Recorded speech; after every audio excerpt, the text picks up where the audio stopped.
and welcome to this special Road to ATS London video chat with Tim Hussain. Tim, thanks for coming in. Thanks, Gary. Today we're going to talk about transparency because it's the big topic of the day. Tim is going to be speaking on our ATS London panel this year about transparency. But before that, just Tim, give us an overview of what Ebiquity does and what role they play in transparency. Yeah, so Ebiquity, global marketing consultancy, we are employed by clients in a whole raft of areas, from helping on media measurement. We evaluate how well their campaigns have been doing, marketing effectiveness. We have a technology and martech consultancy business, and we work with around about 1,000 clients globally. So to talk about transparency a minute, it's such a huge subject. It's blown up over the last 12 months, various ANA reports, various grandstanding by some brands. Where have you seen the whole subject going, and is it getting better for your clients right now, or is it sort of, are we at the early stages of cleaning the mess up effectively? I think we're probably in the earlier stages of it, and I think let's talk about transparency, because everyone talks about transparency and it's maybe around price or access to where it's run. But the transparency points maybe raised by the ANA study are wider than that. So even things such as, are the products that I'm being recommended to by an agency or even by a publisher, are they making those recommendations because they're the right for my business, or are there other factors that may be affecting those recommendations coming across? So it's more than just price and where the campaigns are being delivered. Well, where you're seeing most of your sort of book of business, is it about what are the key areas that your clients think about when it comes to transparency? Because as you say, there's a lot of heat around certain areas, fraud being a big one, pricing, and also hidden margins left, right, and centre. And Ebiquity is sort of been seen as sort of the the bad guy of the industry by many agencies to see you coming in terms of here they come now to do the auditing. But your role has sort of become a more neutral role in the space. So let's talk about that. I mean, you seem to be a friend to many different sort of constituents in the industry right now. Yeah, I think there was probably pressure, that we were feeling a bit last year after the ANA report. But I think, over the last year, it has landed. I think the likes of, P&G and Unilever and stuff also coming out and talking about this has made everybody sort of stand up a little bit into it. And I think you're right about our position into it, is that we try to be neutral across all parties. We have no technology, we don't offer people to run the business for them, we don't buy or sell media.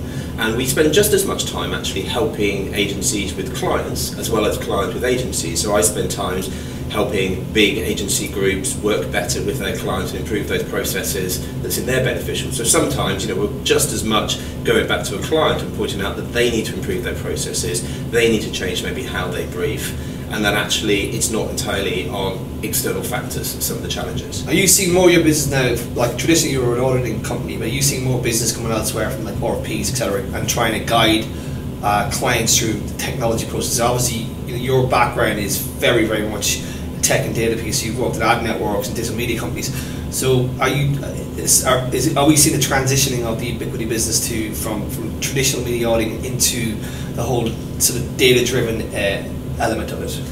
I think actually Ebiquity has always been there. The challenge with people's perceptions of Ebiquity, certainly from the UK business, is because there was Billets and FLE, two auditors that were part of the group, and they were massive in the UK, and media auditing actually started in the UK. If you come from the UK business, that's what you know Ebiquity for. But in the US, we have a big marketing tech consultancy company called Strategent. If you speak to clients who know maybe at some of our other offices, they wouldn't see us exclusively in that area. There is a legacy perception within the UK business that is not held outside of it. For example, we have one of the largest and fastest growing econometric businesses in Europe, so helping full-on econometric studies. And some of those clients don't work with us on a media auditing perception. And if you ask them what they thought was Ebiquity for you, they'd say, oh, you're an econometrician company. Yeah. So in all that area, we've certainly seen the perception change in how we move forward. But yeah, we are being asked in a wide range of areas to help, to advise, and we actually have lots of the agency groups come to us.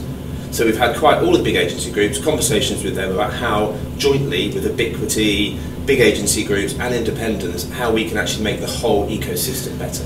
It's interesting though that you're coming to this company this time, because you could argue that where all the bodies are buried, to put it into the parlance of our day. Like you used to work at ad networks, you know how things work. Do you think that's been an advantage bringing some of yourself on into this role here? It adds an extra dimension when you sort of work with your agency and client partners. Yeah, I think maybe some good and some bad depending on where you sit and you look at it. But I certainly think the first thing is I come from the publishing side mainly, and the tech on the publishing side, so I intimately know the pressures and the pains that publishers are going through in terms of paying editorial staff and keeping their businesses going. But you're right, I've worked at companies when I've been buying blind networks, selling on in the blind way. We were powering some of the big services that are out there that were being sold on to clients, and I've buried a few of those bodies myself in the past. So I'm quite happy to see that. But also at the same time, having that appreciation of where it sits. And I think when sort of I come into this business, I think what clients really want is just the ability to have somebody who takes a level playing field, and whether that says an agency's done an amazing job, or whether that says they've done something you probably want to look into, they just want a level playing field where you don't have a potential bias in the opinion that you're giving. Yeah. So you're sitting on the transparency panel at ATS London this year, and we have the Guardian and potentially somebody from Shell talking about an agency person as well. So what do you think where do you think you're going to focus your energies on that panel? Like what areas are you going to see discussed? So the transparency thing itself specifically, digital is a bizarre industry. In no other industry would an advertiser, let's take television, put £10 million into TV, not know the broadcasters it went on, the channels it went on, or the shows it was given against, and just be given back a report that says 10 million television, this number of impacts. Yet more than that amount of money is regularly being spent in non-disclosed areas in digital. Digital is the only real area that you can spend hundreds of millions of pounds and not have any clue where it's being delivered. So you think some kind of supply optimization is necessary in the space? I mean, the way we sort of audit the money that flows through the system.